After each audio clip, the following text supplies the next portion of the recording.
Señores, continuamos con los trabajos de este foro. Daremos inicio al panel denominado Acceso a la Información y Criterios de Resolución del Pleno del INAI. Damos la bienvenida a nuestros distinguidos panelistas. El maestro Salvador Romero Espinosa, comisionado ciudadano del Instituto de Transparencia, Información Pública y Protección de Datos Personales del Estado de Jalisco y coordinador de la Comisión Jurídica de Criterios y Resoluciones del Sistema Nacional de Transparencia. La maestra Arely Cano Guadiana, directora general de Transparencia de la Auditoría Superior de la Federación. El doctor Jaime Cárdenas Gracia, investigador del Instituto de Investigaciones Jurídicas de la UNAM.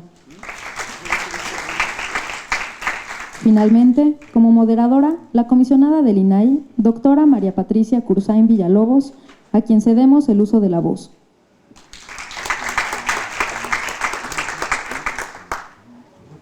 Muchas gracias. Bueno, pues buenas tardes. Como todos lo saben, pues decía yo, esta es mi casa en la que nací, como jurista, como abogada, como investigadora. Esta es mi casa, esta es mi formación. De aquí salí, de aquí volveré. En fin, es un gusto. Pero además es un gusto que se combinen las funciones de ese instituto con las funciones de una institución tan importante a la cual tuve el honor, junto con la comisionada Arely Cano y otros 5 comisionados, de prácticamente haber hecho un renacimiento de una institución, porque de ser IFAI se transforma a INAI. No es lo mismo, pero sí es lo mismo. Y si no me entienden mucho, perdón, pero es la forma como digo. Todavía encontramos en nuestras páginas, en la página de la institución, todavía encontramos IFAI en muchas cosas. Y es que no se puede desligar, no se pueden desvincular finalmente. Hemos pasado de ser una institución federal para ser una institución nacional y naturalmente que en estos cambios hay prácticamente actualización, dijéramos, pero no necesariamente un cambio rotundo, excepto en cuanto a la ampliación de atribuciones, de facultades, de competencia, y en esas condiciones renace esta institución. Y luego quiero decirles también que me da mucho gusto compartir esta mesa. No me puedo llamar moderadora porque yo no puedo moderar a personalidades como las que están en esta mesa, a quienes conozco bastante bien, Arely como mi compañera, que les debo decir que fue una compañera estrella y que fue estrella en muchas de las decisiones que se tomaron en el INAI en sus primeros 4 años que ella estuvo por ahí. Y a Jaime Cárdenas, pues ¿qué les puedo decir? No les digo cuánto tiempo hace que nos conocemos porque a él no le importa la edad, pero a mí sí, entonces mejor no la señalamos. Compañeros también en este instituto y amigos todos como familia que somos en Jurídicas. Y con el comisionado Romero, ¿qué les puedo decir? Viene de Jalisco, que es mi tierra, la tierra en donde nací. Soy mitad jalisciense, mitad poblana, pero pues me jala más, en donde vi por primera vez la luz y vi por primera vez muchas cosas. Entonces es un gusto trabajar con ellos, él coordinando esta comisión de criterios jurídicos y que además es una persona con mucho entusiasmo, muy innovador, que ha insistido mucho en el tema de la regulación de las comunicaciones digitales. Y bueno, me parece que no anda mal camino, no anda desorientado, al contrario. Y bueno, ha participado en eventos también internacionales en ese sentido. Así es que es verdaderamente un gusto estar con ellos y escucharlos. Yo le daría la palabra, en primer lugar, en el orden que aquí me lo han señalado, que no sé si hay un orden. Nos faltó Aide Pérez Garrido, ¿no vendrá?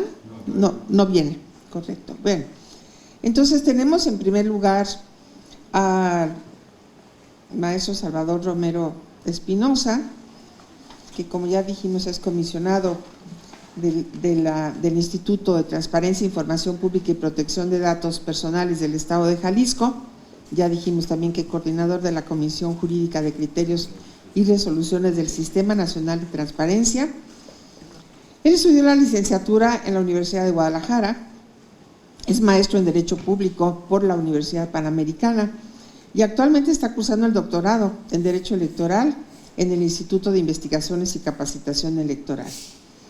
Fue director jurídico del Partido de Acción Nacional de febrero a agosto de 2016, secretario relator del Tribunal Electoral del Estado de Jalisco un año antes, consejero distrital del Instituto Electoral y de Participación Ciudadana entre diciembre del 14 y marzo del 15, secretario ejecutivo regional del Tribunal Electoral del Poder Judicial de la Federación de 2012 a 2013 y asesor de la Comisión de Puntos Constitucionales y la Comisión Bicameral de Seguridad Nacional de 2010 al 2011.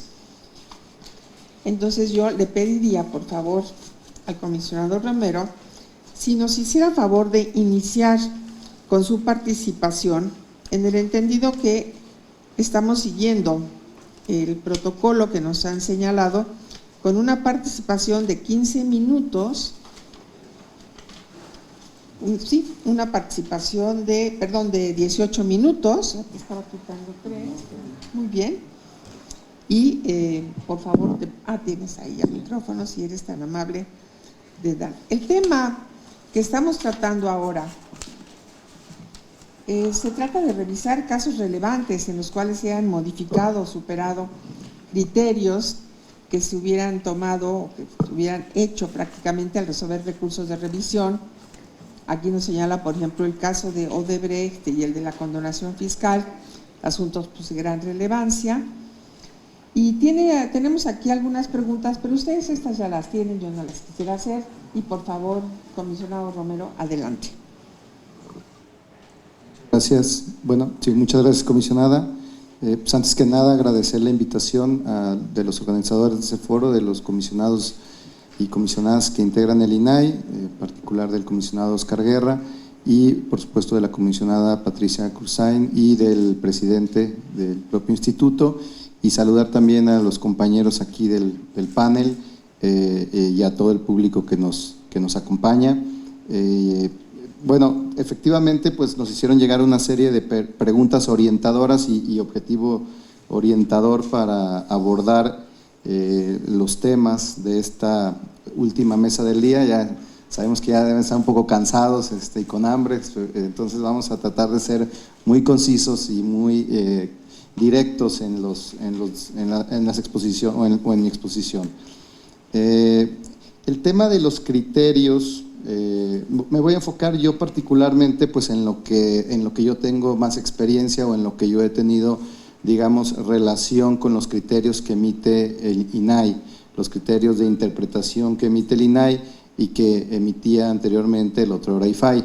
Esta serie de criterios, en una de las preguntas dice, bueno, que qué tanto han servido como referencia o de apoyo para la resolución de los medios de impugnación que conocemos, los organismos garantes de transparencia del país. Como lo comentaba la comisionada Cursain, a mí me toca, en este momento tengo el honor, el privilegio de coordinar una comisión denominada precisamente de criterios y resoluciones jurídica de criterios y resoluciones del Sistema Nacional de Transparencia, y uno de los objetivos de esa coordinación del sistema es precisamente tratar de darle orden y sentido a los criterios que emiten todos los organismos garantes del Sistema Nacional de Transparencia. Quisiera dar nada más brevemente unos antecedentes del tema de los criterios, porque, bueno, pues no fueron previstos, originalmente su existencia no fue prevista en la Ley Federal de Transparencia que se expidió en el año 2002. Dicha ley no preveía expresamente, por lo menos no preveía el tema de que el organismo, en ese momento el IFAI, el organismo en ese momento también era administrativamente nada más autónomo, no se preveía que pudiera emitir criterios. Entonces, duró del 2002, desde su creación, hasta el 2009, transcurrieron 7 años sin que el IFAI emitiera criterios. Curiosamente, a la par, el Comité de Transparencia de la Suprema Corte de Justicia de la Nación sí empezó a emitir criterios desde el año 2013 en que se constituyó. En ese sentido, digamos que la Corte le lleva o nos lleva al Sistema Nacional de Transparencia, a los integrantes del Sistema Nacional de Transparencia y al propio INAI, entonces IFAI, pues ya algo de ventaja, de 6 años de ventaja, emitiendo criterios. Los primeros criterios que interpretaron las leyes de transparencia o la ley federal de transparencia nacieron en el seno del Comité de Transparencia de la Suprema Corte de Justicia de la Nación, insisto, en 2003. En el año 2009, entonces IFAI decide por primera vez crear lo que se denominó el Comité de Criterios, el primer Comité de Criterios del IFAI. 7 años después de su constitución, de su integración, se crea este Comité de Criterios, que en ese entonces estaba integrado por representantes de las, entiendo, si mal no recuerdo, eran 5 ponencias que tenía en el 2009 el IFAI. Entonces, integrado por estas 5 por representantes de las 5 ponencias y el secretario general de acuerdos, si mal no recuerdo, también se llamaba así, del instituto, constituyeron este primer gran esfuerzo por empezar a revisar todas las resoluciones que había emitido el IFAI desde su nacimiento en 2002 hasta el 2009 en que se creó este criterio, estos 7 años acumulados, digamos, de expedientes o de resoluciones o de criterios, bueno, no más bien no de criterios, sino de posicionamientos, digamos, dentro de las resoluciones para empezar a generar. Y por eso es que este primer año de existencia del comité, pues digamos que fue muy productivo. En este primer año de existencia se aprobaron 18 criterios de interpretación por parte del IFAI. Y una cosa que me parece muy importante también destacar sobre la importancia de los criterios, como todos sabemos, los criterios pues se constituyen como fuentes del derecho, como la jurisprudencia es un equivalente a la jurisprudencia, aunque formalmente no son jurisdiccionales ni las resoluciones del ITEI ni sus criterios, pues sabemos perfectamente bien que materialmente pues sí lo son actos materialmente similares o análogos a aquellos jurisdiccionales.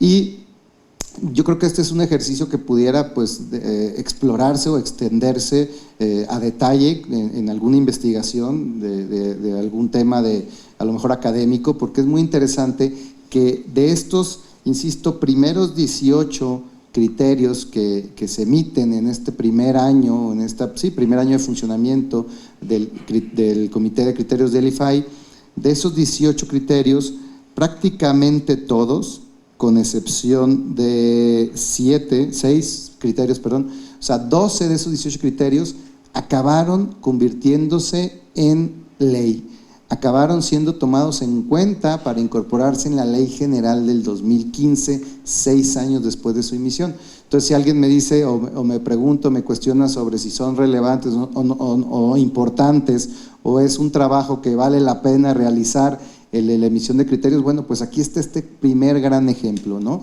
12 de los primeros 18 criterios que emitió el IFAI fueron después traducidos en disposiciones normativas contenidas dentro de esta ley general. Entonces, imagínense si el legislador o incluso la sociedad civil que participó activamente mucho con la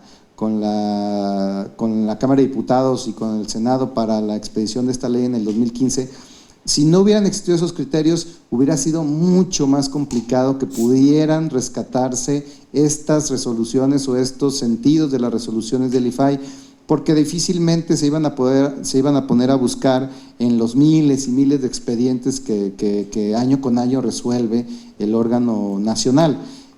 Sin embargo, una vez que se concentran, que se identifican estos 5 precedentes relevantes y se convierten en un criterio, tanto sociedad civil como,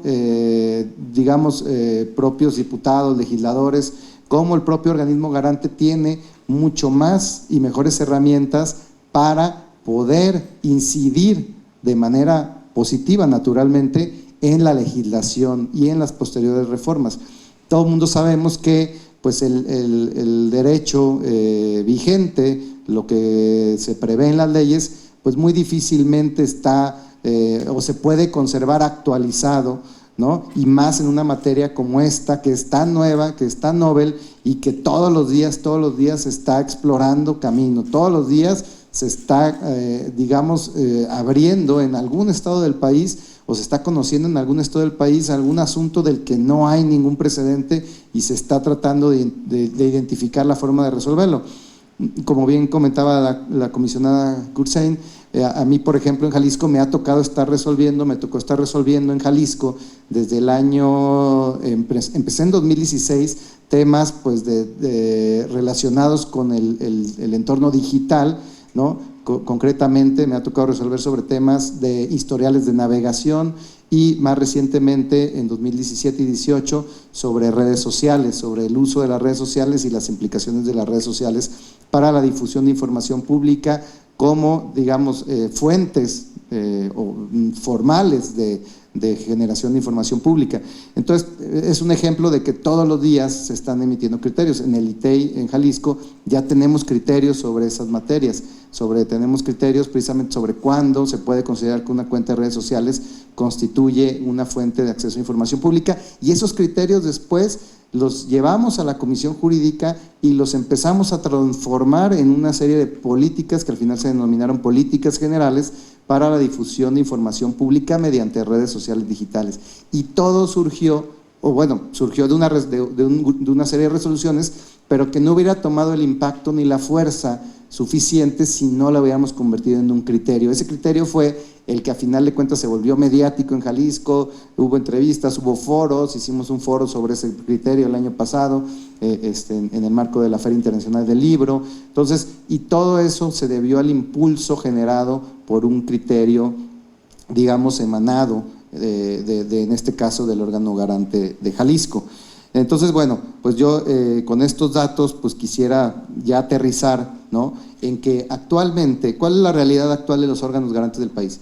La realidad actual de los órganos garantes del país es, por un lado, que sí nos apoyamos mucho en los criterios del INAI, del otro IFAI, ahora INAI.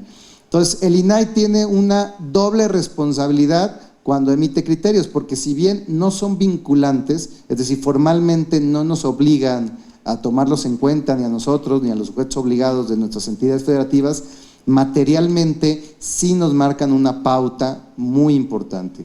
Los criterios que se emiten y que se han emitido del IFAI sí representan para todos los organismos garantes del país un referente de consulta obligatorio.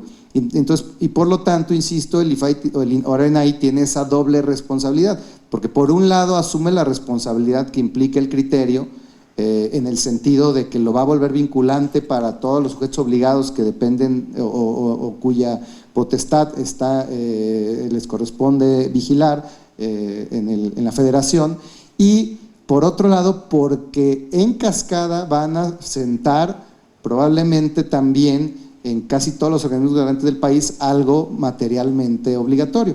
Entonces yo, por ejemplo, estuve revisando de algunas de las resoluciones del 2019 del ITEI, y encontré que tan solo en este año 2019 hemos utilizado cerca de 12 criterios diferentes del INAI para soportar el sentido de nuestras resoluciones. Eso tan solo en lo que va de 2019. Y el año pasado, por ejemplo, en el 2018, una resolución que tuvimos un debate fuerte allá en Jalisco por una resolución de carácter histórico, es decir, no se encuentra vigente porque fue aprobada en lo que se conoce ahora como la primera época de criterios relevantes del entonces IFAI, y que señala que el número de los teléfonos celulares que se pague con recursos públicos también es un dato que constituye como información pública. El número telefónico como tal de los equipos, digamos, oficiales, se constituye o se debe de constituir como información pública. Entonces tuvimos un debate ya fuerte porque solicitaron pues el número telefónico del rector de la Universidad de Guadalajara y de todos los rectores de las diferentes áreas de la universidad y de todos aquellos que tuvieran un teléfono pagado con recursos públicos universitarios. Y el alegato pues de la universidad es que es el criterio en el que se basaba el recurso interpuesto por el solicitante, era histórico y que por lo tanto ya no tenía vigencia. Entonces, lo primero que tuvimos que aclarar en la resolución es que si bien tiene el carácter histórico, mientras no se encuentre superado por un criterio en contrario, puede seguirse utilizando como referente para fundar una resolución. Y en ese sentido, pues de alguna forma ese agravio pues quedó sustentado en dicho criterio histórico, insisto, porque fue antes de la ley general, pero sí nos sirvió de base para ordenar a la universidad que entregara los números telefónicos de todos los equipos celulares, incluidos los del rector, que estuvieran siendo pagados con recursos públicos. Y que, bueno, pues por ahí estuve yo, o me comentaron, no sé qué tan cierto fue, que estuvieron ya con el amparo listo para presentarlo contra nuestra resolución y que al final, pues en una segunda reflexión decidieron no hacerlo. Hubiera estado interesante, ¿no? Pero bueno, al final no se presentó el amparo y se entregaron los números telefónicos. Entonces, bueno, yo ya con esto concluiría mi participación, nada más señalando que actualmente digamos en México existen 18 organismos garantes del país. De los 32 organismos garantes de las 32 entidades federativas, existen 18 organismos garantes en el país que no tienen publicado ni un solo criterio de interpretación, ni uno solo. Entonces, quiere decir que es un tema pues que todavía tiene mucho, pero mucho por madurarse. Incluso en el mismo INAI, pues si se fijan, 7 años no hubo ni un solo criterio. O sea, de 2002 a 2008 no hubo ni un solo criterio.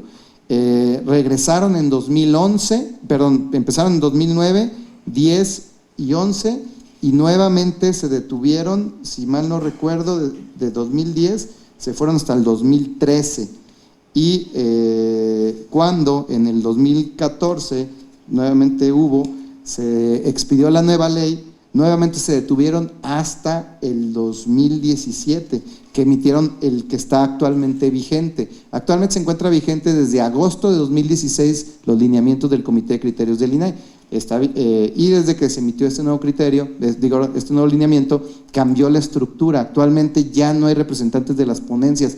A mí, yo en lo personal no coincido mucho con esta integración, porque es en las ponencias donde se debaten muchas veces a fondo los temas, y yo creo que sí es importante que haya terceros, es decir, está bien que esté la Secretaría, ¿no?, las diferentes secretarías de protección de datos, como actualmente está la del Sistema Nacional, pero creo que excluir a las ponencias, a los representantes de las ponencias del Comité de Criterios que actualmente conforma el INAI, pues fue un paso, no quisiera decir atrás, pero fue un paso como difícil para mí de entender, porque insisto, es en el seno de las ponencias donde se dan los debates más fuertes muchas veces y donde se conoce también, así como que el meollo, como dicen, ¿no?, donde se conoce el trasfondo de todo lo que se tuvo que analizar para llegar a emitir una resolución. Y al sacar completamente a las ponencias, digo, a final de cuentas regresa al pleno y las ponencias ya participan, pero yo creo que es más sano, y en Jalisco, cuando creamos el Comité de Criterios hace 2 años, yo sí propuse, y así quedó establecido, que un representante de cada ponencia formara parte de dicho comité, para efecto de que, pues, digamos, quedara o se tuviera de primera mano conocimiento entre los demás miembros del comité de cómo se había generado determinadas resoluciones que estaban sirviendo como precedentes para emitir un proyecto de criterio. Pues de mi parte en esta primera intervención sería todo, y más bien si hay una ronda de preguntas, pues yo estaría a sus órdenes para atenderlas.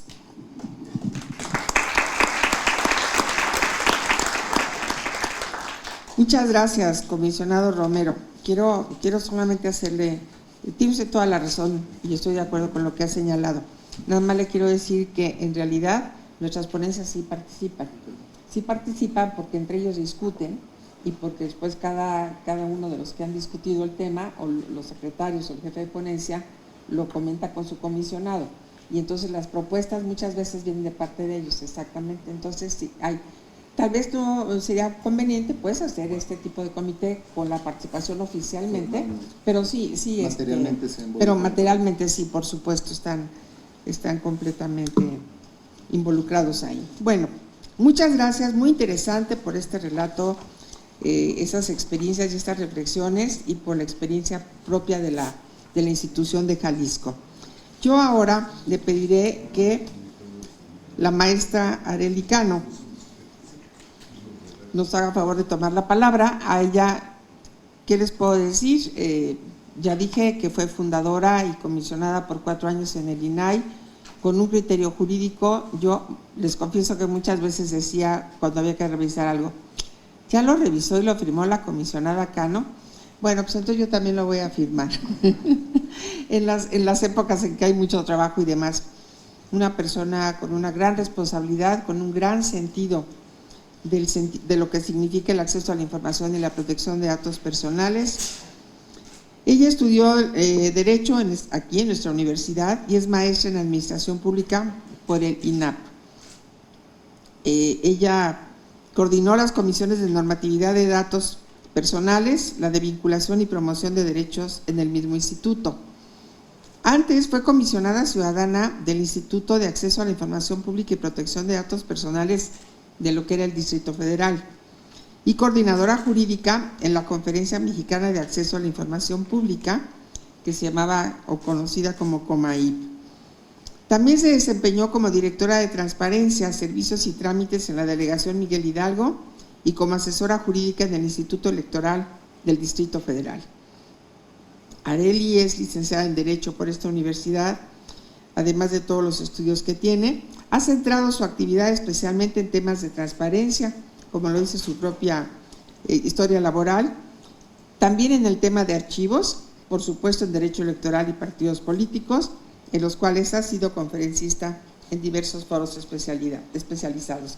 Imaginen ustedes la experiencia que tiene, para mí todavía sigue siendo la comisionada Arely Cano, pero que actualmente se desempeña como directora de Transparencia en la Auditoría Superior de la Federación. Gracias, Arely. Buenas tardes. Y bueno, en principio también agradecer al comisionado Oscar Guerra por la invitación, al doctor Pedro Salazar por auspiciar este tipo de eventos, de reflexiones a 5 años de haberse ya instrumentado la reforma constitucional y también compartir con el doctor Jaime Cárdenas de Salvador este panel. Pues ahora yo me encuentro, bueno, aclarar, siempre tengo que aclararlo, pero es importante aclarar, soy licenciada en Derecho y sí tengo los estudios, pero es importante que quede clara esa parte académica. Bueno, pues a mí me da mucho gusto estar en este panel. Cuando el comisionado Oscar Guerra me invitó, pues me dijo que yo podía decir ahora sí lo que quisiera, ahora que ya estoy fuera del INAI y que estaba yo en un espacio libre de censura. Entonces traigo algunos comentarios de lo que fue mi paso por el INAI y pues me da mucho gusto que hay algunos criterios que ya han sido revertidos por el Pleno, que yo creo que es importante decirlos y hacerlos, no porque sean mejores, que sean positivos, pero creo que es importante alertar de cuáles criterios han sido modificados, porque yo estoy convencida de que cuando las instituciones se modifican sus órganos superiores de dirección, pues oxigenan criterios, algunos de avanzada y otros a veces de retroceso. Entonces, pero es sano a fin de cuentas para la institucionalidad, pues tener estos cambios de dirección en los órganos máximos de dirección. Bueno, entonces voy a enfocar mi intervención primero en el aspecto de dos facultades que le dotaron al INAI, desde el punto de vista constitucional y desde un punto de vista legal. Sin mencionar, mencionando previamente que el tránsito de la entonces IFAI ahora al Instituto Nacional de Transparencia, yo diría que el balance, y eso es innegable, que la apertura informativa ha sido muy positiva, tanto del propio IFAI como de las nuevas facultades para el órgano garante nacional en materia de transparencia. ¿Y por qué digo del anterior IFAI? Porque el IFAI, aun cuando tenía su naturaleza de órgano descentralizado, no sectorizado de la administración pública, que se enfocaba a la revisión de los actos solamente del Ejecutivo, sí tenía autonomía funcional y operativa y era independiente en la toma de sus decisiones. Entonces, ahí no le podríamos achacar, porque quien conformó en su momento las distintas etapas del IFAI, sí creo y estoy convencida que había criterios, muchos de avanzada, pues por la calidad profesional, ética, de integridad de quien ocupó esos cargos. Yo estoy convencida de ello, de que a veces unos se quedaban en minoría en determinados casos, pero que esos temas por fortuna fueron impugnados por sociedad civil o por ciudadanos de pie que llevaron y que hoy me enteré, bueno, no sé, tiene mucho, 2 o 3 meses, por ejemplo, que ya la Suprema Corte resolvió un asunto en el caso de apertura por violaciones graves a derechos humanos de un asunto que venía desde el IFAI anterior, del caso de los 72 migrantes, que ellos empezaron a abrir la puerta sobre la apertura por violaciones graves a derechos humanos. Y ya después el INAI con contundencia lo retoma, y lo retoma bien, y creo que esas resoluciones se han ido confirmando por el Poder Judicial. Entonces, el tránsito de IFAI a INAI yo lo veo muy positivo, porque aún con sus limitaciones de la naturaleza del órgano, no dejó de actuar de manera cabal en el cumplimiento del derecho de acceso a la información. Cuando en 2007 y en 2014, que son las reformas fundamentales que le dan un amplio abanico de principios y de bases al derecho de acceso a la información y protección de datos personales, pues ya se empieza a hablar de la autonomía e independencia y el reconocimiento de los órganos autónomos tanto a nivel federal y a nivel nacional, pero no es hasta 2014 cuando ya se le da al INAI la máxima jerarquía constitucional de órgano autónomo y hace lo mismo en las entidades federativas. En este caso, y ya centrarnos en el tema que son las resoluciones del Pleno del INAI y que es la forma en la cual, entre muchas cosas relevantes que hace el INAI y su réplica con los órganos locales garantes, es pues la facultad más importante porque ahí pues refleja la protección y la garantía de los derechos fundamentales cuando resuelve, en este caso, recursos de revisión. Pero voy a tocar antes el tema de los medios de control constitucional. En la reforma de 2014, como al INAI se le otorga la máxima jerarquía de reconocimiento en el artículo 6º, pues era lógico en una interpretación armónica que se le dotara de los mecanismos constitucionales al tener atribuciones en ese reconocimiento, y se le dota de los mecanismos de control constitucional en materia de controversias constitucionales y en materia de acciones de inconstitucionalidad. Y esos dos mecanismos de control para el INAI son fundamentales porque los hizo valer ya en ese tránsito de los 5 años, ha hecho valer esos mecanismos y creo que son muy positivos. Por ejemplo, cuando impugnó la Ley de Seguridad Interior, impugnó 2 artículos en concreto que tenían que ver con el derecho de acceso a la información, en el sentido de que la propia ley consideraba todo lo que estaba dispuesto en esa ley de seguridad como seguridad nacional. Y por la práctica que teníamos, en la práctica del ejercicio del derecho, los sujetos obligados cuando invocaban una causal de reserva decían por seguridad nacional y era casi una interpretación estricta donde no motivaban ni fundamentaban, decían seguridad nacional, afectación a las instalaciones del Estado. Entonces había o considerábamos en ese momento el INAI de que había una clasificación per se sin haber un estudio en concreto de que seguridad interior no te llevaba por consecuencia a ver seguridad nacional. Y otro de los artículos que recuerdo era de que ordenaba a los órganos autónomos a que el órgano autónomo se convertía en un órgano de subordinación para los poderes públicos en los cuales se les podía pedir información de cualquier naturaleza. Entonces, esos 2 elementos fueron los que invocó el INAI en su momento para acudir a la sede constitucional y revisar a este estudio. En ese caso, la Suprema Corte, para no hacer el tiempo largo, atendió la acción de inconstitucionalidad de forma integral porque eran varias entidades públicas legitimadas para promover las acciones y dijo, bueno, sí tiene legitimación el INAI para estos 2 artículos que tiene competencia en materia de acceso a la información, pero bueno, se declaró, como ustedes saben, la invalidez de la norma jurídica. Pero lo cierto es que el INAI hizo valer su ejercicio de control de la constitucionalidad para como sujeto legitimador y acudir a la Suprema Corte de Justicia. Otro dato de los importantes fue cuando se dio la reforma constitucional y que daba tiempo para reglamentar en todas las legislaciones locales pues la implementación de la ley general. El INAI tuvo también una posición muy activa en promover acciones de inconstitucionalidad cuando advertía que se presumía alguna contravención en las leyes locales.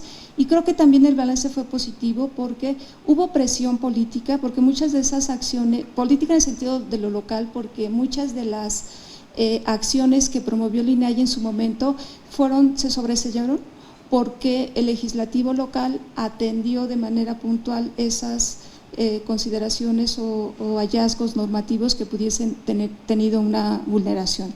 Entonces ahí se anticipó el Congreso local, reformó las leyes y bueno, se sobreseyeron las acciones de inconstitucionalidad, y hubo otros en los cuales sí dio la razón al INAI la Suprema Corte de Justicia, en otros no. Recuerdo muy bien cuando el INAI decía que no podían crear sistemas locales de transparencia como pasa a nivel federal, y dice la Corte, están en plena autonomía las legislaturas locales para emitir sus propios sistemas locales de transparencia. Entonces, hay ejemplos positivos en cuanto a la Corte se pronunció de que eran inconstitucionales ciertos artículos y otros que declararon infundados los supuestos normativos que invocó el INAI. Pero lo que quiero resaltar es que el INAI hizo ejercicio de esas facultades, y lo cual pues está preocupado por mantener la regularidad constitucional con estos mecanismos. También quiero decir, y lo sigo pensando a la fecha, que no nos fue tan bien cuando dejamos de emitir y de presentar la acción de inconstitucionalidad en materia de telecomunicaciones. Lo pensé en su momento y lo sigo sosteniendo hasta ahorita, de que era un momento en que el INAI tenía que posicionarse, todavía éramos IFAI en ese entonces, pero ya voy a hablar del INAI, tenía que posicionarse. Había elementos jurídicos de un lado y del otro, tan es así que el Pleno en su momento hizo valer sus dos perspectivas de argumentos, los que íbamos por la acción y los que no consideraba que afectaba una vulneración al derecho de acceso a la información. Lo cierto es que en mi caso estoy convencida de que sí debimos ir a la Suprema Corte en ese tema, y que también había mucha preocupación de la sociedad civil por presentar esta acción. Y lo otro es que estábamos estrenados los nuevos comisionados, habíamos entrado en marzo, y yo creo y estoy convencida de que era una forma de posicionar al INAI en ese tema. Era una forma para decir, el INAI ejerce su facultad, no lo íbamos a decidir nosotros, para eso íbamos a la sede constitucional a que ellas vislumbraran. Entonces, eso es lo que yo todavía pues sigo sintiendo ahí de que debimos de hacerlo, pero bueno, también soy muy respetuosa. Y bueno, también decir que hubo amparos que también hicieron que el tema lo conociera la Corte, pero la Corte lo conoció desde el punto de vista de los agravios que impugnó la persona y no desde un contexto donde quería el INAI que fuera más de revisión constitucional. Pero bueno, eso dejo como positivo dentro de los mecanismos de control constitucional que ha hecho valer el INAI. Y ya después, ahora sí me voy a la parte de legalidad. En la parte de legalidad también al INAI lo dotaron de varios mecanismos, entre ellos la facultad de atracción, el recurso de inconformidad, cuando una solicitud que es resuelta por la dependencia y luego acuden al órgano garante de transparencia local, niegan la información y entonces hay un recurso de inconformidad que atiende el órgano garante nacional.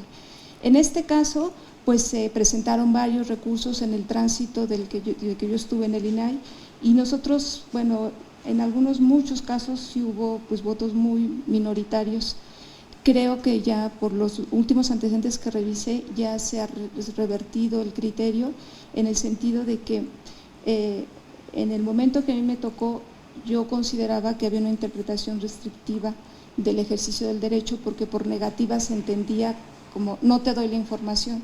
Y entonces, como ese supuesto estaba literalmente así interpretado, pues la posición minoritaria, que creo que era el comisionado Guerra y yo, nada más era decirles, oye, pues el derecho de acceso implica una interpretación más expansiva.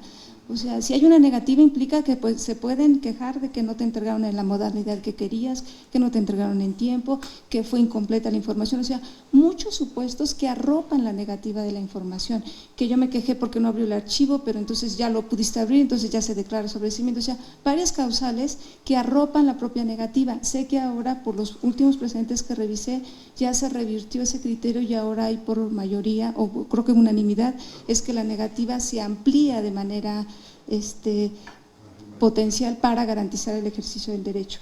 Donde creo que no estoy del todo convencida ni de antes ni ahorita como está dando resolución el INAI es en la facultad de atracción. Creo desde mi punto de vista no se ha tenido una interpretación pues más exhaustiva de esta figura. Cuando se le dota de esta facultad al INAI es como un recurso excepcional. Es decir, creo que cuando el legislador retoma esta facultad, lo hace un poco en reflejo de la facultad que tenía la Suprema Corte para traer asuntos por interés y trascendencia social. Los dos casos que recuerdo que ha resuelto ahorita el INAI, es uno donde pedían, que ese sí me tocó a mí, fue que pedían del órgano, me parece de Puebla, las evaluaciones de los comisionados cuando fueron designados en el caso de Puebla. Entonces, lo que hizo el órgano garante, dijo, a ver, INAI, resuelve esto porque me están pidiendo información de cuando yo fui postulada en el órgano garante, entonces pues me encuentro en un conflicto de interés y yo no puedo resolver. Pero la solicitud no era al órgano garante, la solicitud era al Congreso que los había nombrado.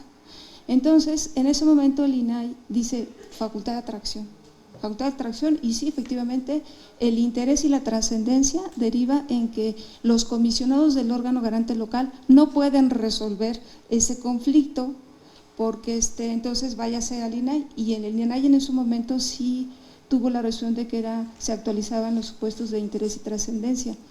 En este caso, en su momento, pues sí fuimos pues, muy críticos porque decíamos, oye, el tema fue resuelto por el Congreso negó la información, entonces la ruta es órgano garante, pronúnciate de esa respuesta, y si no hay una inconformidad o conformidad del solicitante, tiene el recurso de inconformidad, no el de atracción.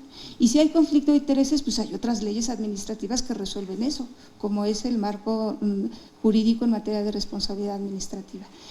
Y ese es el caso que les comento. Y hay otro caso que pues fue muy, también no sé si todavía tengan casos, pero fue el asunto de los comisionados del órgano garante local en la Ciudad de México, que el Pleno atrajo esos recursos porque estaba acéfala la integración del órgano superior. Entonces ahí fue una petición de pues la única comisionada que estaba en ese momento, y solicita la facultad de atracción por parte del INAI, y así resolvió varios casos.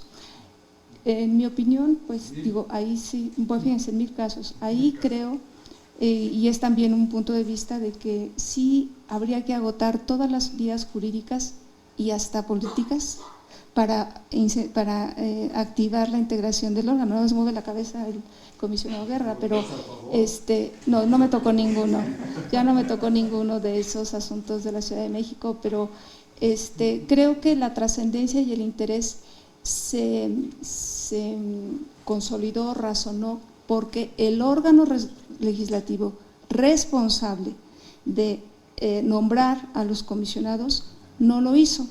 Entonces, ante esta omisión, y yo lo elevaría también a estos mecanismos de control constitucional que tenía el INAI para ver por qué un órgano local deja de hacer lo que tiene que hacer, que es nombrar al órgano garante que tiene la responsabilidad de tutelar el ejercicio de derechos fundamentales. Y tanto el órgano local, garante de transparencia, como el nacional, tienen un reconocimiento constitucional, tienen que velar por la garantía de los derechos en esta materia. Entonces, preocupa un poco el precedente que se genera, porque pues siempre suelen pasar situaciones en que los órganos locales pues no hacen bien, o sea, no hacen en tiempo estas designaciones, y entonces venga el INAI para atender eso. Entonces, ahí revisé las consideraciones que tuvo el INAI en su momento para atraer y hacer efectiva la facultad de atracción, y también un voto disidente que fue el del comisionado Salas, lo cual pues la verdad es que yo comparto estos 3 puntos que puso, porque hablaba de que había una situación de un alegato de beneficio del principio de pro persona, que decía, bueno, hay que garantizarle a los ciudadanos de la Ciudad de México o a cualquier persona pues esa garantía del derecho, pero ese principio de pro persona pues está en todas las decisiones que tiene el INAI.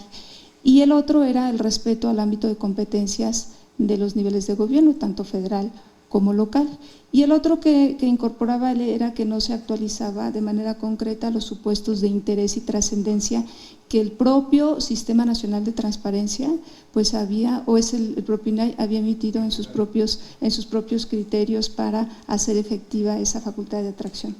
Y para ilustrar algunos casos, o sea, fue meramente coincidencia, estaba yo revisando algunos supuestos en materia electoral, porque ya han pasado donde se ha ordenado a los órganos decisorios de la designación por parte de la Suprema Corte de Justicia, pues ordenarles que designen a componer, y me encontré casualmente con un amparo que promovió el doctor Cárdenas, pero ese fue amparo cuando fue en vía de, cuando era diputado federal, en cuanto a la conformación de los consejeros electorales. Aclaro, fue un amparo, digo, sí, él tendrá muy clara la película, pero fue el antecedente que yo me encontré revisando estas partes de cómo nosotros, el Instituto Nacional, a través de estos mecanismos de control constitucional, pudo haber revisado, explorado la vía de control constitucional. ¿Para qué?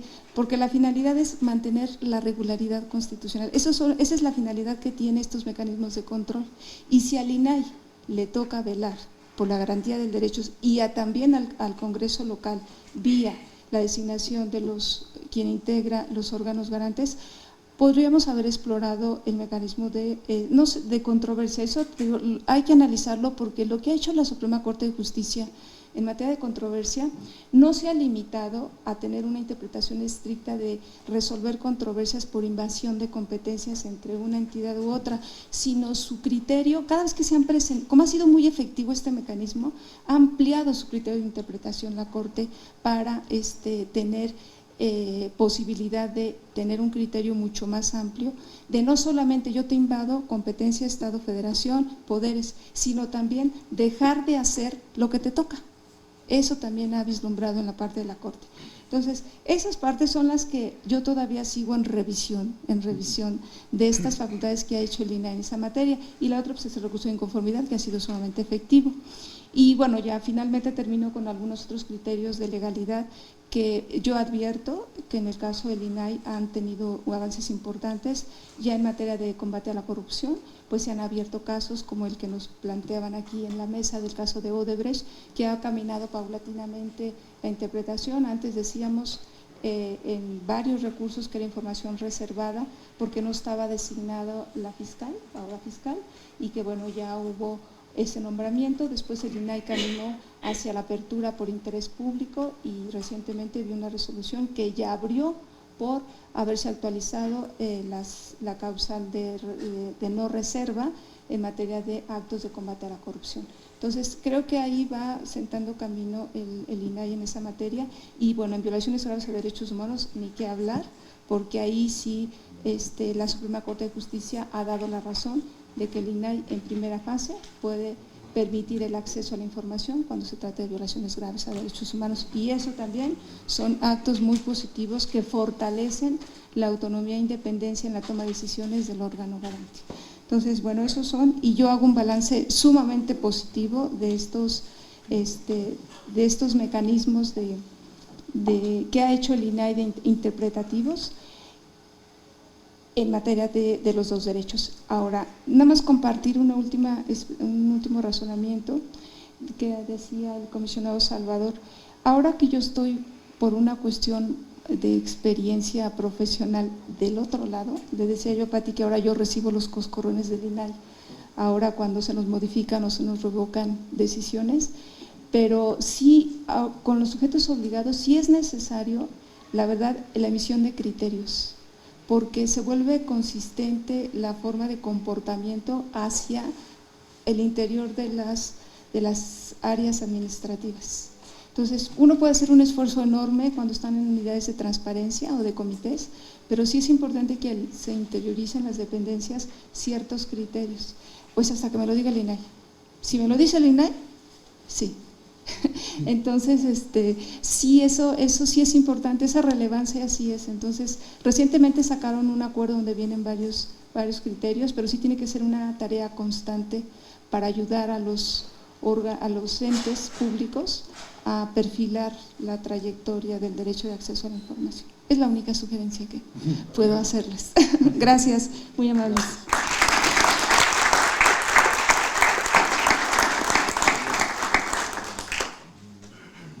Muchas gracias. Bueno, sí, Obviamente esa experiencia de estar de un lado y luego del otro, pues es fantástica, Arely, y pues la Auditoría Superior de la Federación, en este caso es como la ganona de todo, ¿no? Qué bueno, me da muchísimo gusto. Y en esa acción de inconstitucionalidad con la que nos encontramos inicialmente en el pleno del INAI, pues sí recuerdo que fue acaso el debate más acalorado que hemos tenido durante todo este tiempo. Ha sido muy combativo el comisionado Guerra, por supuesto, lo fui yo también desde un punto de vista contrario, pensamos diferente y bueno, la comisionada Arely ya lo dijo, ella no compartió esa situación en la que probablemente sí el INAI se hubiera posicionado, pero digo, no vamos ahora a debatirlo, ¿verdad, Arely? Pero definitivamente, bueno, yo estuve en contra de que se ejerciera la acción de inconstitucionalidad. Bueno, ya en su momento se expresó todo y bueno, todo aparece en la historia del INAI, por si alguien… Te dio la razón. Y la Corte nos dio la razón a los que habíamos votado de esa manera. Ya la risita de Jaime ahí. Bueno, pero ya nos toca ahora escuchar a Jaime, que ya estamos con mucho interés en escucharlo. ¿Qué? Es Jaime Cárdenas, conocido de todos ustedes, tratadista, maestro, un gran amigo y que ha tenido la oportunidad de estudiar en universidades extranjeras, pero de ser también profesor en las mismas. Tiene además un bagaje político muy interesante y bueno, pues él podría hablar muchas cosas de política, es conocedor de muchos temas y por supuesto tantos temas con los que él ha combatido. Él es una de las personas que ha promocionado realmente en el país los debates muy en serio acerca de la política. Y bueno, pues en este momento, Jaime, es muy interesante escuchar lo que nos debas decir. Conste que él no quiso que dijera yo sus pecados.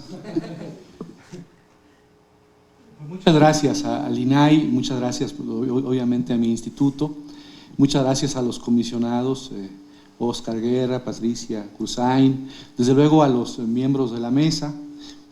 ¿Hace cuánto tiempo estuve con ustedes en Jalisco, Salvador?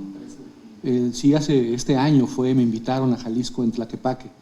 Ahí estuvimos y me da mucho gusto verlo de nuevo y también ver a Arely Cano, que la apreciamos todos mucho. Y a todos ustedes, que los conozco, algunos de vista, por estar aquí pues ya casi a las 3 de la tarde. Seré muy breve. Yo también estoy convencido, con esto lo que concluía la maestra Arely Cano, acerca de la importancia de los criterios y después de lo que expuso también Salvador Romero. ¿Por qué? Porque los criterios, desde mi punto de vista, yo aquí en la Facultad de Derecho doy una materia que no tiene que ver con política ni con el sistema electoral, sino doy una materia que se llama argumentación jurídica. Y entonces, una parte importante del curso, estudiamos lo que se llaman directivas de interpretación constitucional, que son directivas de tipo teórico. Claro, es una práctica de muchos tribunales, por eso no es casual, como lo explicaba Salvador, que haya sido el comité de la Corte, fue, ¿verdad?, el que inició esta práctica de los criterios, de hecho, porque son tribunales los que establecen, en términos generales, sus criterios de actuación. Estos son mis criterios para resolver. Y en Sudamérica, sobre todo en el Cono Sur, los tribunales, tanto constitucionales o no, tribunales de legalidad, pues elaboran sus propios criterios o directivas de interpretación y las entienden como guías, no son vinculantes, tampoco son simplemente guías para que las partes, los litigantes, conozcan esas guías, esas bases de la interpretación de cada tribunal en su ámbito correspondiente. Entonces, es muy importante contar con esos criterios. Esos criterios, desde luego, ¿a qué responden en la teoría de la interpretación o de la argumentación, o de ambas? Pues responden a lo que se llama método axiológico, método teleológico. Es decir, es pensar todo el sistema normativo, en este caso en la materia de transparencia, acceso a la información, protección de datos, entenderlo respecto a sus fines, a los objetivos que persigue ese ordenamiento. y esos fines, esos objetivos, esos bienes jurídicos tutelados, pues son valores jurídicos que los órganos, en este caso el órgano garante en la materia, pues debe preservar. El empleo de los criterios por los institutos de transparencia en las entidades federativas tiene que ver también con el llamado argumento abductivo, es decir, el argumento en donde vamos de un criterio a otro, a la construcción de otro criterio, de caso a caso, de lo particular a lo particular. Esto es lo que hacen las autoridades, los jueces, ustedes en el INAI cuando resuelven. Lo que hacen es utilizar este criterio o este argumento abductivo de lo particular a lo particular para, tomando en cuenta el criterio anterior, donde hay similitud entre el caso anterior y el caso nuevo, ese criterio aplicarlo al caso nuevo con las correspondientes matizaciones. Así se va desenvolviendo la jurisprudencia, empleando este método aductivo. ¿Por qué es importante el criterio los criterios y el establecimiento y la consolidación de ellos en el INAI? Por ejemplo, porque eso responde al principio de justicia. Es decir, que casos semejantes sean tratados de manera similar. La igualdad en la aplicación de la ley, el principio de justicia, es fundamental. Entonces, no solamente se trata de uniformar los criterios de todos los institutos de transparencia de la República con los criterios del INAI, sino lo que se busca es salvaguardar, más allá de la homologación de criterios, lo que se busca es salvaguardar el principio de justicia, para que casos semejantes en Zacatecas, en Jalisco, en Yucatán, sean tratados de la misma manera, ¿no? Es la importancia del criterio. Y esto también que comentaba Arely, muy interesante, del cambio de criterios, ¿no? Bueno, una regla para el cambio de criterios, si ustedes revisamos la ley de amparo, por ejemplo, ¿no? Nos da una pista, nos dice, bueno, la carga de la argumentación reside en el que va a tratar de proponer el cambio de criterio, el cambio de jurisprudencia. Entonces ahí la carga de argumentación la tiene la persona o el funcionario que propone una modificación, una transformación del criterio. Yo de los casos que conozco del INAI, pues me ha tocado estudiar, porque me lo han pedido así, de manera académica, dos casos. Uno tuvo que ver con las bitácoras de vuelo, no sé, creo que tú estabas ahí todavía, Arely, y bueno, y estaba Patricia y yo, y el comisionado Oscar Guerra, en las bitácoras de vuelo de los helicópteros del expresidente Peña Nieto, en donde obviamente el Estado Mayor Presidencial, cuando se solicita la información, contesta, no te entrego la información, no te puedo dar la información, porque se trata de seguridad nacional.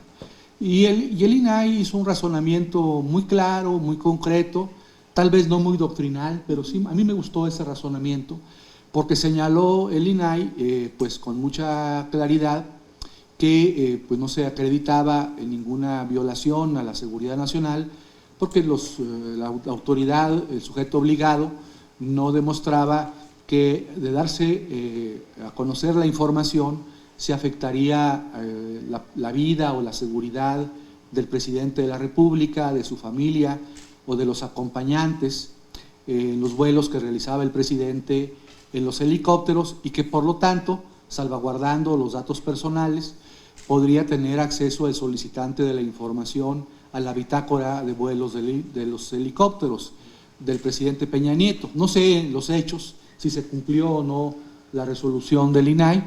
Al parecer creo que no se cumplió, ¿verdad? No se ha cumplido, que es una lástima. Que no, sí, bueno, gravísimo, porque seguridad nacional, en el comentario que yo hacía, pues seguridad nacional no es cualquier cosa. Seguridad nacional primero tiene que ver con una ley, la ley de la materia, la Ley de Seguridad Nacional del año 2005, y que en los artículos 3 y 5 de la Ley de Seguridad Nacional se precisa qué se entiende por seguridad nacional. Además, la seguridad nacional, caso por caso, debe estar acreditada, y acreditada fehacientemente, probada empíricamente. qué afectación podía tener, qué afectación podía tener el presidente de la República si la bitácora de vuelo no ilustraba, era el argumento, recuerdo, del INAI, de los comisionados aquí presentes. Si se informaba en las bitácoras, no se establecía, por ejemplo, un parámetro de rutas, un parámetro de horarios o de días en que viajaba el presidente de la República. O sea, de la información de las bitácoras no se colegía ningún parámetro ordinario de uso de los helicópteros, por ejemplo, para que alguna persona realizara algún atentado en contra del presidente de la República, de su familia o de sus acompañantes. En ese caso me pareció interesante por el abuso, ¿no? ¿no?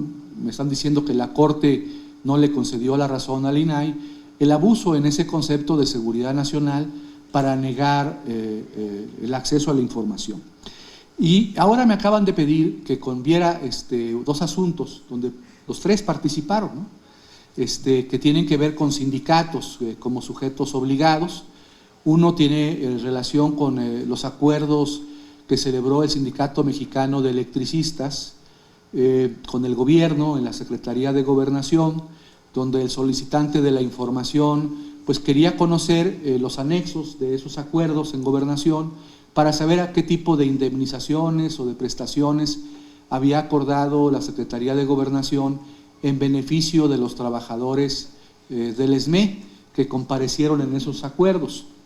Y bueno, fue una votación muy interesante, creo que fue una votación dividida en el INAI, pero lo que me llama la atención del caso es esto que señalaba hace un momento la comisionada Arely Cano, en donde acepta el INAI de alguna manera, de manera implícita, que los sindicatos acudan al juicio de amparo, y como los amparos estaban en trámite, no se habían resuelto y se habían concedido suspensiones provisionales y definitivas, entonces eso actualizaba alguna causal de reserva de información y pues no se ha dado la información, ¿no? No sé si ya se entregó la información o no a este respecto. El caso ilustra pues claramente desde mi punto de vista lo que puede hacer el INAI, ¿no? El INAI pudo haber insistido por un lado, bueno, creo que lo que proponían en su voto particular ustedes, Arely y Oscar, no sé si estaba Patricia, lo que proponen es vamos a suspender el procedimiento y no votarlo hasta que se resuelva el fondo del amparo, ¿no? Era lo que proponían, que era una solución, pues yo creo que adecuada. Otra posible solución tiene que ver, creo, con el haber insistido ante los tribunales, porque ya la reforma constitucional de 7 de febrero de 2014 había entrado en vigor, que los sujetos obligados no tienen derecho al amparo, a inconformarse en contra de las resoluciones del INAI, ¿no? Está claramente eso establecido, bueno, en la fracción octava del artículo 6, apartado A de la Constitución, cuando dice que las resoluciones del INAI son vinculatorias, definitivas e inatacables para los sujetos obligados, no para los gobernados, pero para los sujetos obligados son inatacables. Solamente el consejero jurídico puede hacer valer el recurso de revisión ante la Suprema Corte cuando existan razones de seguridad nacional, ¿no? Las que deben ser debidamente acreditadas. Y creo, como Arely, que en ese caso, como en el otro caso que me tocó revisar, que tenía que ver con el sindicato de trabajadores de Pemex, el sindicato de Pemex, por un contrato que había obtenido el sindicato de la propia empresa para algunas obras de, no sé si de refinación o de producción relacionadas con una planta de Guanajuato, de Salamanca, Guanajuato. Ahí también el sindicato fue al amparo, obtuvo suspensiones provisionales y definitivas, y el INAI, pues, como estaba en curso el procedimiento de amparo, pues no pudo entregar la información, pero creo que no hizo valer con suficiente energía esta disposición constitucional, el principio que señala que las resoluciones del INAI no son objetables, no son impugnables por los sujetos obligados, solamente lo puede hacer el consejero jurídico del gobierno federal cuando se trata de cuestiones de seguridad nacional. Entonces, por eso me parece muy importante pues, que se agoten todas las posibilidades que el marco constitucional y legal otorga al INAI para que el INAI pues, consolide su papel como órgano garante y también optimice los valores, los principios, los derechos fundamentales que son competencia del INAI. Respecto al tema que comentaba Arely Cano, y ya con esto termino, y con un ejercicio mental que hice, porque yo preparé mis criterios, ¿no? Yo ya me lo había contado Salvador, que había una oficina de criterios y una comisión, pero yo preparé hoy mis criterios y se los voy a leer. Claro, son muy generales, ¿no? Son 10 criterios generales. En ese amparo, lo promoví como amparo, era contra una omisión de la Cámara. La Cámara en el año 2011 ya había iniciado el proceso electoral. Como ustedes saben, el proceso electoral inicia un año antes de la elección, ¿no? En la legislación anterior iniciaba el proceso electoral en el mes de octubre y concluye pues, hasta que se califica la elección de la elección. Aquí se había ya iniciado el proceso y había 3 consejeros en el proceso electoral de 2012 que no habían sido designados por la Cámara de Diputados. Entonces, pues yo estuve como 14 meses, era un diputado, y durante 14 meses, cuando iniciaba la sesión, pedía la palabra y le decía al presidente de la mesa: presidente, pido la palabra para preguntarle si la Junta de Coordinación Política ya envió la propuesta de ternas de consejeros electorales para que este pleno de la Cámara pueda votar de manera definitiva la integración en aquella época del IFE. Entonces me contestaba el presidente de la mesa directiva de la Cámara, el que estaba en funciones, era creo que en esa época Choalfet, me contestaba: señor diputado, le quiero decir que la Junta de Coordinación Política no ha remitido las ternas para el nombramiento de los consejeros electorales a cargo de este pleno, pero tomo nota de su solicitud. Y así, sesión por sesión, martes y jueves, durante 14 meses. Y por supuesto, mi petición no era atendida. Primero porque formaba parte de un grupo parlamentario muy pequeño, donde lo integrábamos 13 diputados, no era un grupo parlamentario mayoritario. Nuestras propuestas generalmente no tenían cabida. Entonces algún amigo me aconsejó muy bien y me dijo: bueno, ¿por qué no promueves un amparo? Y argumentas que se viola tu derecho de voto pasivo, porque el derecho a ser diputado no solamente es que llegues al cargo, sino que ejerzas también plenamente tus funciones. Y lo que promoví fue el juicio para la protección de los derechos político-electorales del ciudadano ante el Tribunal Electoral, no un amparo, sino el juicio para la protección de derechos político-electorales. Y el Tribunal Electoral, bueno, entendiendo lo grave que era llegar al proceso electoral sin la integración plena del Consejo, pues me dio la razón, y ante la omisión de la Cámara de Diputados, le ordenó a la Cámara de Diputados que el Pleno de la Cámara pues designara a los consejeros electorales, lo que ocurrió en el mes de diciembre, casi a punto de concluir la sesión del periodo ordinario de sesiones de la Cámara. Antes del 15 de diciembre se tomó la resolución y al mes de diciembre del año 2011 estaban ya integrados los consejeros electorales. Entonces aquí hicimos valer pues, la omisión del Congreso, que es algo muy importante y que además la Corte ya ha reconocido, ¿no?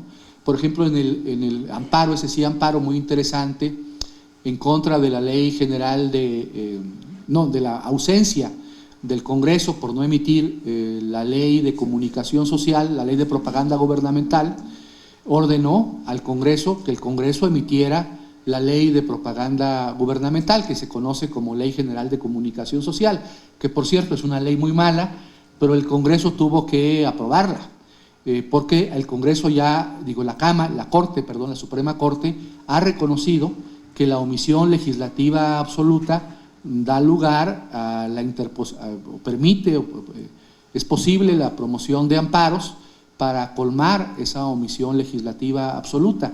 Anteriormente la Corte solamente permitía la promoción del amparo en omisiones legislativas relativas, es decir, se hacía la ley pero esta no estaba completa o no se realizaba de manera integral, entonces podía promoverse un amparo para que el Congreso terminara de diseñar o de aprobar una ley integral. Pero ahora la Corte ha facultado, ha permitido que cualquier gobernado, bueno, no se diga las autoridades, puedan reclamar la omisión legislativa absoluta para colmar un vacío legal, una laguna legal que no ha llenado debidamente el Congreso de la Unión. Entonces, yo creo que sí, que lo importante es que el INAI fortalezca sus competencias, como ejerciéndolas plenamente, promoviendo las acciones de inconstitucionalidad que se deban promover, las controversias, ejerciendo su facultad de atracción, de inconformidad. Yo decía en estos comentarios que me entregaron de los sindicatos del SME y de Petróleos Mexicanos, que hasta promoviendo en los amparos, amicus curiae, ¿no? Amigo de la Corte, que aunque sabemos que son alegatos que no tiene por qué atender el tribunal o el juzgado de distrito, pues es una forma de dar a conocer el INAI, de que el INAI diera a conocer sus argumentos para que los amparos promovidos por sujetos obligados pues sean declarados improcedentes, porque la improcedencia pues deriva de la propia Constitución, como dice la última fracción del artículo 61 de la Ley de Amparo. Bueno, termino diciendo que hoy, cuando venía a esta charla, dije, bueno, si yo fuese comisionado del INAI, ¿qué directivas podría promover? Y se me ocurrió, bueno, estaba pensando en 10 directivas, a ver qué les parece, son muy generales, como un decálogo, ¿no? Optimizar el principio de máxima publicidad. Segunda, optimizar el principio de protección de datos, pero para los gobernados, ¿no? Claro, y en los casos que corresponda para los sujetos obligados. Tercero, interpretación restrictiva y no extensiva de las causales de reserva de la información. Cuarto, causales de reserva en otras leyes distintas a las leyes en materia de transparencia deben interpretarse aún de manera más restrictiva. 5. La prueba del daño que argumentan los sujetos obligados debe verificarse, si es posible hasta empíricamente. Sexta, yo sé que les parecen muy disparadas, ¿no? Por eso no soy comisionado del INAI. El parámetro de regularidad constitucional y convencional incluye resoluciones de la Corte Interamericana de Derechos Humanos. Esto lo digo porque el artículo 7 de la Ley General creo que dice que solamente el parámetro se integra con la Constitución, los tratados, y no incluye las resoluciones de la Corte Interamericana, no sé si incluye las resoluciones de la Corte Suprema. Entonces, bueno, ampliar en lo posible la idea del parámetro, la noción de parámetro de regularidad constitucional y de convencionalidad, incluyendo resoluciones de la Corte Interamericana de Derechos Humanos, aunque el Estado mexicano no haya sido parte. La prueba de interés público se debe presumir, ¿no? Creo que eso sí existe, ¿no? Los sujetos obligados, después de que conocí los amparos de los sindicatos, no tienen derecho a recurrir resoluciones del INAI vía el juicio de amparo u otros recursos. 9. El recurso de revisión del consejero jurídico debe entenderse como una excepción de interpretación restringida. Y 10. La seguridad nacional debe acreditarse fehacientemente y no basarse en suposiciones. Entonces, bueno, son algunos criterios que yo creo que están dentro de los criterios de ustedes. No estoy descubriendo el hilo negro ni inventando el agua tibia, ¿no? Seguramente ustedes ya los tienen, o dentro de sus criterios existen estas orientaciones. Incluí algunos más.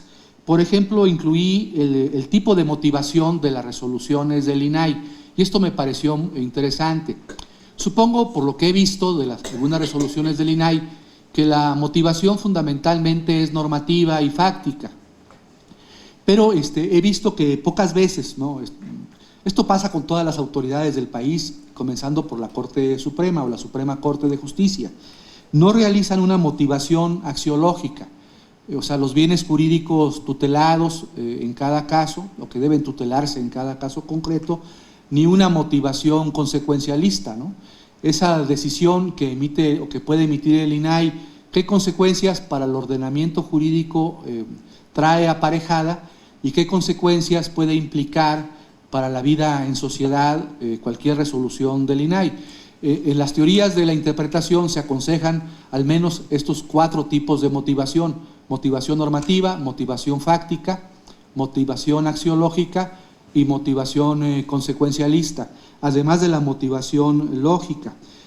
Agregué aquí que se debe tomar en cuenta el contexto para precisar el sentido y el valor o los valores involucrados en cada caso. Tomar en cuenta que es el caso el que alumbra el significado de la norma y no al revés. Cuando determinamos el significado adecuado del ordenamiento es a partir del caso y no es la norma la que alumbra el significado del caso, sino es las circunstancias del caso concreto, las circunstancias del caso concreto, lo que nos permite entender el significado de las normas relacionadas con él. Emplear todo tipo de lógica, formal, material, pragmática. Reconocer la pluralidad de métodos interpretativos. Yo, por ejemplo, no sé, Salvador, les pregunto a ustedes que son los expertos, si en el INAI hay algún método interpretativo prevalente, porque en el derecho mexicano solemos en los tribunales, salvo en la Corte, bueno, en otros tribunales, en el electoral, que hay otros métodos, solemos darle prevalencia, hasta por jurisprudencia, creo que es de la 9ª época, al método de interpretación gramatical, y descuidamos otros métodos y pensamos que cuando podemos emplear el método gramatical, los demás métodos son derrotados por el método gramatical. Yo tengo la idea de que esto restringe mucho las capacidades interpretativas y argumentativas de las autoridades. El método gramatical debe venir acompañado por todos los métodos posibles, ¿no? El sistemático, el teleológico, el comparado, el histórico, en fin, todos los métodos que pueden generar una decisión mucho más rica. O sea, sostener más que la prevalencia de un método, sostener la pluralidad de métodos interpretativos. Y finalmente, pues agregué aquí, huir de las falacias. Pero bueno, eso implicaría pues un curso de interpretación jurídica. Pues les agradezco mucho, me complace estar pues con los expertos en materia de transparencia, acceso a la información, que me hayan invitado, me siento muy honrado, que me consideren parte de ustedes, aunque bueno, pues no lo soy, tal vez nunca lo seré, pero me complace mucho serlo, académicamente, estar acompañando sus resoluciones. La verdad, yo sí creo, yo antes era más crítico del INAI, fíjense, uno se llena de prejuicios. Yo era muy crítico del IFAI y del INAI antes de conocer sus resoluciones. Cuando uno ve y lee las resoluciones y ve que hay deliberación, que hay votos particulares, dice, bueno, se lo están tomando en serio, sí lo están haciendo bien, ¿no? No son decisiones todas por unanimidad, sí les cuesta trabajo argumentar en un sentido o en otro. Entonces, cuando uno ve ese esfuerzo argumentativo, uno respeta a las personas que integran ese instituto y respeta a sus titulares y respeta a la institución. Además, recuerden que lo que define su legitimidad democrática son las decisiones que emiten. Entonces, por eso es tan importante el tema de los criterios.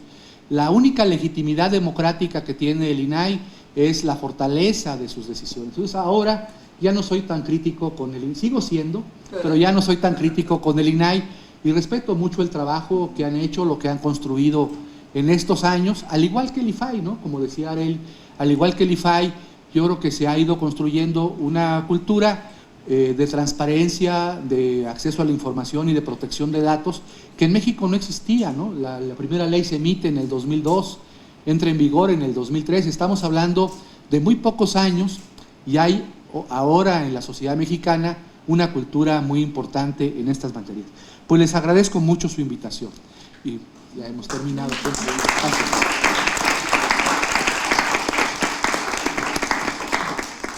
Bueno, ha sido realmente todo una mesa con unos fantástica. Desde todos han hablado extraordinariamente y han dicho las cosas como realmente son. Y sí, querido Jaime, sí tenemos polémicas, sí discutimos, sí lo tenemos. Lo que hacemos es reuniones antes del pleno y ya en el pleno ya no suben muchas discusiones porque a veces teníamos 7 horas, 5 horas, 6 horas de pleno. Y además de todos estos tenemos que ver aquellos asuntos de datos personales que no es público, que pues también lleva su tiempo de preparación y demás. Sí se discuten mucho. Sin embargo, yo participo, que también estoy intranquila de que no tengamos más criterios y que estos criterios vayan realmente también dispersándose entre los órganos garantes de los estados, aun cuando también entiendo que en cada estado pues hay ciertas consideraciones de la sociedad, del grupo, de la composición de la sociedad, etcétera, todo esto. Y en relación a lo de los sindicatos, sí es un tema muy interesante. Este tema del Sindicato Mexicano de Electricistas, que a mí como laboralista me preocupó siempre y lo combatí, todo esto, es un tema que debe de aclararse en algún momento, como se tienen que aclarar tantos otros que tenemos en puerta, y que afortunadamente con las modificaciones que se han hecho y con los cambios ahora de la nueva Fiscalía Anticorrupción, o se llama Fiscalía Anticorrupción, pueda realmente abrirse y poderse saber. Ahí tenemos algunos casos en los que todavía andamos preocupados.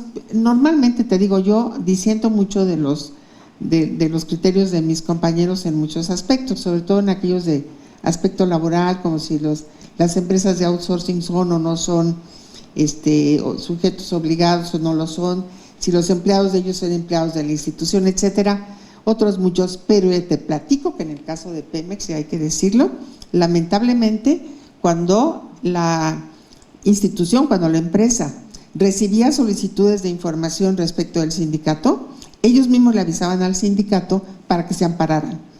Entonces, el sindicato como sujeto obligado no se podía amparar, pero ahí todavía no era requerido directamente, entonces se amparaba. Y entonces ya los dos se quedaban con el gusto de no respondernos.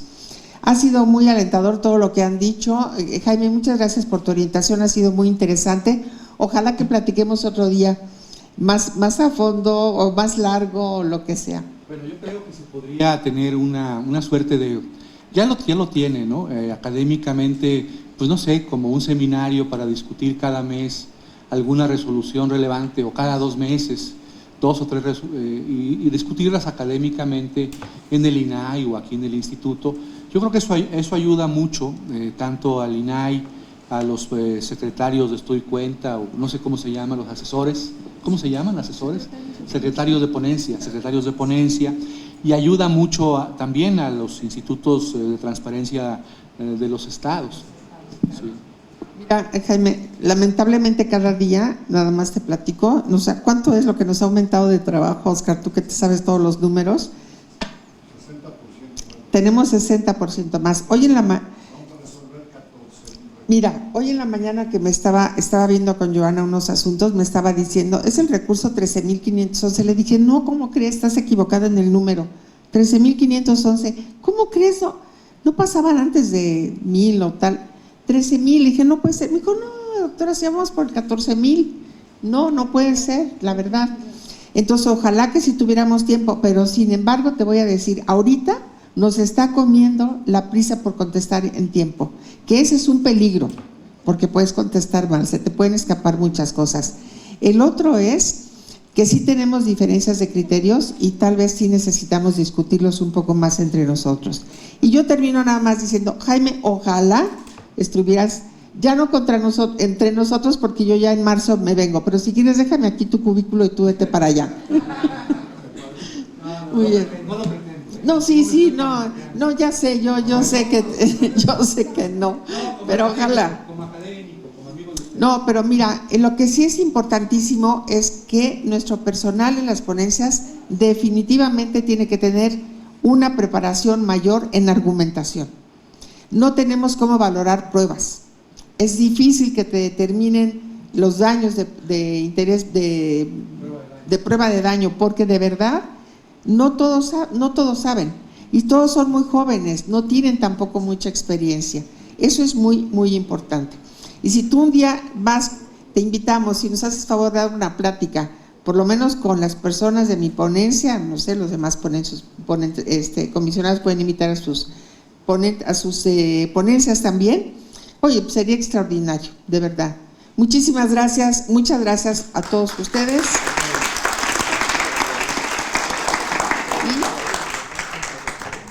Agradecemos las intervenciones de nuestros panelistas y de esta manera concluye el 6º panel de este foro. Así,